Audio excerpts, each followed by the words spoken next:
Hi guys, so let's start with case study number 13. ORL had given loans to MEL as well as WTL respectively for the purpose of their ventures and had also given some raw materials to both the companies on credit. Okay, so which remained unpaid, hence for the purpose of Insolvency and Bankruptcy Code 2016 it can be said that ORL is so we have to decide whether ORL is a financial creditor or operational creditor or both. So as per IBC 2016, whenever a creditor has given a financial debt as well as has given provided raw material or provided services on credit, he will be considered as both a financial creditor to the extent of financial debt given by him as well as operational creditor to the extent of operational debt owed to him. Okay, so option C is the correct answer. If you want to learn about the legal provision, you can refer this case study, you can refer this PDF. Okay, so where the creditor is a financial as well as operational creditor, where any person is a financial creditor as well as operational creditor, such person shall be a financial creditor to the extent of financial debt owed by the corporate debtor and shall be included in the committee of creditors, and such person shall be considered as operational creditor to the extent of operational debt owed by the corporate debtor to such creditor. Okay, so option C is the correct answer. ORL will be considered as partly an operational creditor because he has provided raw material and partly as financial creditor because he has provided financial debt to the corporate debtor. Okay, next question, second. The resolution plan as received from Athens Global Private Limited by the insolvency professional contained a provision for combination as referred to in section 5 of the Competition Act 2002. In such a case, who shall take the approval of which authority is who shall take the approval and approval of which authority is required if the resolution plan is to be considered for approval by the COC. Okay, so Athens is a resolution applicant who has given a resolution plan, and it contains a provision where so from this part, so if you can see from this part of the case study they are taking the reference. So he received a resolution plan, that is a resolution professional received a resolution plan from Athens Global Private Limited, herein referred to as AGPL, a global leader in the field of technology solution, which offered to infuse an upfront payment of 90 crores and take over the company. Okay, so during the corporate insolvency resolution process, one resolution applicant by the name of Athens Global Private Limited came forward and offered to take over the defaulting company by offering an upfront payment of 90 crores. So regarding this, they are asking the question, who shall take the approval and approval of which authority is required. So for this we need to refer the legal provision.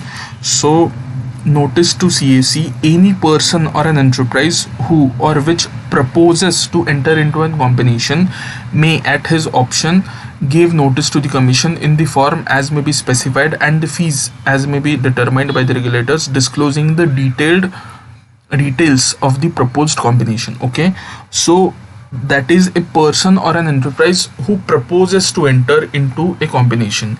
Here the Athens Global is proposing to enter into a combination, so Athens Global Private Limited, that is AGPL, should take the approval, and which authority? Competition Commission of India. So option A is the correct answer. AGPL shall take prior approval of the Competition Commission of India because AGPL is proposing to take over the company by paying an upfront payment of 90 crores. So option A is the correct answer. Okay, so next question, question third. Mr. Rajesh Panchal, keeping the facts and circumstances in mind, formed the committee of the creditors COC. The COC would consist of, so as we all know, as per IBC 2016, committee of the creditor consists of only the financial creditors. So from the case study, we have to identify which are the financial creditors. So if you can see from this part of the case study, they have asked this question. So Rajesh Panchal was appointed as a resolution professional, etc., etc. The creditors of the company included the bank, LPL, as well as ORL. Okay, so these three are the main three creditors. So bank would of course would be part of COC. ORL we have already discussed in MCQ first that it will be, if you can see, it will be considered as operational creditor and partly as financial creditor. Since it will be considered as a financial creditor, it will be part of the committee of the creditors. Okay, so bank and ORL both will be part of COC, but we have to know whether LPL is a operational creditor or a financial creditor. For this we have to refer this line. LPL would be paid for the services provided to both the companies independently. So we can simply assume that, and here they have also given the situation was such that companies could not pay the debt dues owed to LPL as okay. So LPL has provided services, so it is not an financial creditor but it is an operational creditor. So LPL would not be a part of COC. So only the bank and ORL would form part of the COC. Okay, so COC would consist of option C, bank and ORL. Okay, so option C is the correct answer. Next question. Manish Mehra purchased a flat in Mumbai in the name of his son Zubin from his saving, but Zubin upfront denied the ownership of the flat. The transaction is okay. So we have to verify whether the transaction is a valid transaction or Benami transaction or voidable transaction. Voidable transaction of course is not a correct answer. So we have to decide between A and B. So if you know, a Benami transaction is a transaction where consideration is provided by the one person but the property is registered in the name of another person.